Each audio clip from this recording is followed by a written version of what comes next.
right, Brian Zach with you. Welcome back here to the Patreon page. And if you're watching on YouTube, welcome there as well. So, the other day, I had the pleasure and opportunity to perform once again with the Nashville Symphony right here in Nashville. And this was kind of a special concert. It's called Community Concert.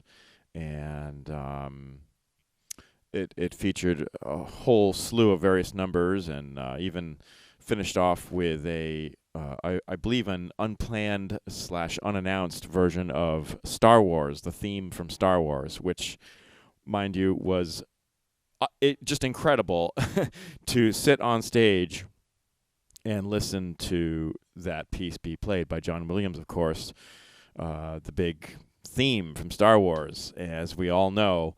And I don't know about you, but I'm a huge, massive Star Wars fan, and so is my son, and we just totally geek out on it. So it was extra special for me to sit on stage while the orchestra was playing that piece, and as well as a few other pieces that were just incredible, just beautiful pieces. Claire de Lune was one. They also performed the theme from E.T. as well. And I don't know that one as well, but I know it's John Williams. I think it is John Williams. And, just so amazing composition, So anyway, all of that aside, to say that I was there to play one song. I didn't play any of those songs I just mentioned, but there was a song that was sort of a pop song, if you will, that featured a choir of, I believe it was high school kids, all behind, set up in the choir behind the stage. So there's probably, I don't even know, between maybe like 75 and 100 students all singing this song.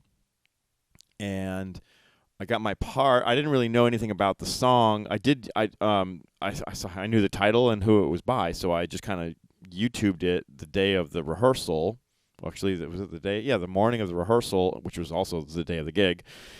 And just listened to it, and it's a pop song kind of thing, and it's got this cool sort of tribal beat thing going on with it. But it's obviously heavily programmed. There might be some live drums on it, but regardless, I think I'll link to the YouTube video below, so you can just listen to it for yourself and just see. But I got my part finally in rehearsal and looked at it, and was actually surprised to see that it was quite a much more active part than I expected it to be. I guess just because I thought, well, I've got 4 percussionists I'm playing with, so I figured some of those guys would be playing all the tribal stuff and all the auxiliary stuff. But no, as it turns out, in fact, the drum set part was written for kind of a tom-heavy part while playing, snare drum and kick and hat and all the things. So the basic pattern was like you saw just from the snare and the tom point of view was just one,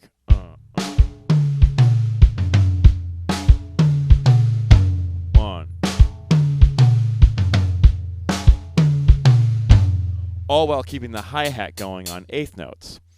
And here I am set up with my kit the way I have and the way I play, traditional grip. Wow, that's going to be really awkward, isn't it? I thought about it for a second, and I was like, well, maybe it's easy enough. Maybe I'll just switch it over and just play left-hand lead on it.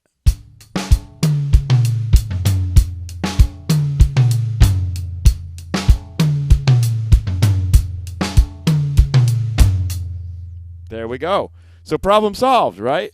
And all I did was I just kind of lowered my first rack tom down sort of even level with the second rack tom. I typically have them sort of on a slant, the highest rack tom is also the highest in height as well, like we see here.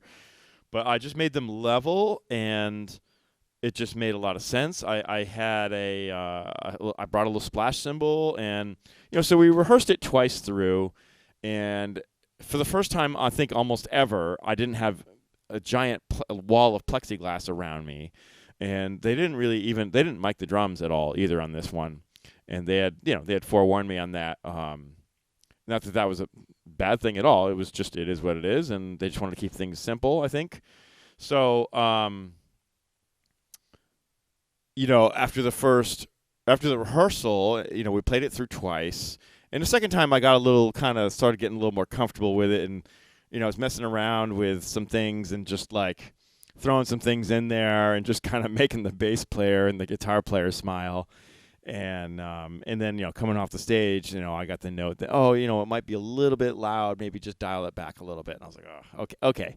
So another adjustment that I made was I just switched from my normal, 5A long sticks, and I had a pair of 7As in my bag. So I just, I figured, well, might as well just go with the lightest pair of sticks that I own, and just, that'll help me play softer.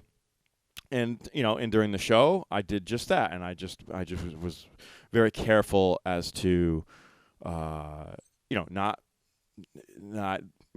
play loud at all, but still sort of bring, and there's some things in there. I used match grip the whole time.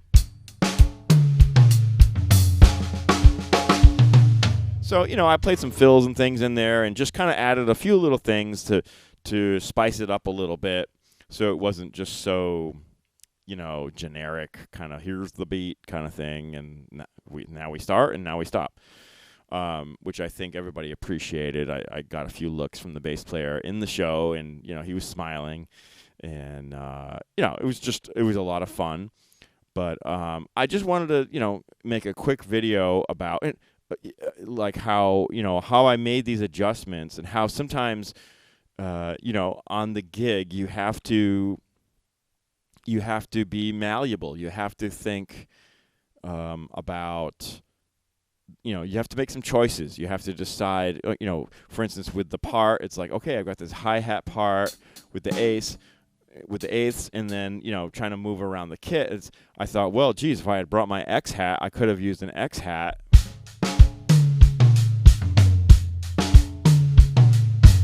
That would have worked too, but I didn't know that the part would include that tom part. I still probably would have, if I had known in advance, I still probably would have just thought, well, as long as it's easy enough for me to play left-hand lead.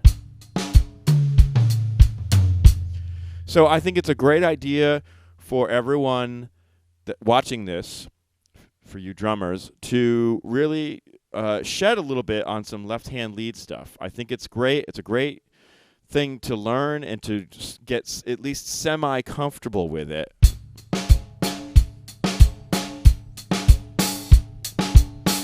I know I haven't done it in so long. I mean, when I was in college, this was back in the 90s, the Dave Matthews Band was fresh, on the charts, and I loved that band, especially the first two records, and I really started to copy that drummer, Carter Beauford, and he plays left-hand lead on a right-handed kit, so he plays left hand on the hi-hat, left hand on the ride cymbal over here, and then the rest of his kit is set up like a typical right-handed kit. And I copied him for, I don't know, a few months, at least a few months, maybe up to about a year, to the point where I was actually playing gigs like that. And then I stopped because I was focusing more and more on playing jazz, and I just felt like I needed to develop my right hand. I needed to just make the choice right then and there. Am I going to go all in with this left-hand lead thing, or am I going to, go back to playing right-handed? And I just felt like I had worked so hard up to that point on my right-hand swing feel, because I was so much practicing jazz, and working on my swing feel, and I'd gotten so far with that I felt like all of that work would be wasted if I was to stay with the left-hand lead thing. And now I'm going to have to either I'm going to have to do both. Like if I play swing, I'm going to have to play with the right hand, but if I play rock, I'm going to have to play with the left hand. or I'm going to have to like learn how to play swing with my left hand, which I just still was not. I'm not a fan of that. Although I'll say this, if I were to start all over again from literally, being, lesson number 1, here's how to hold the sticks. I think I might actually think long and seriously hard about learning to play left-hand lead. Just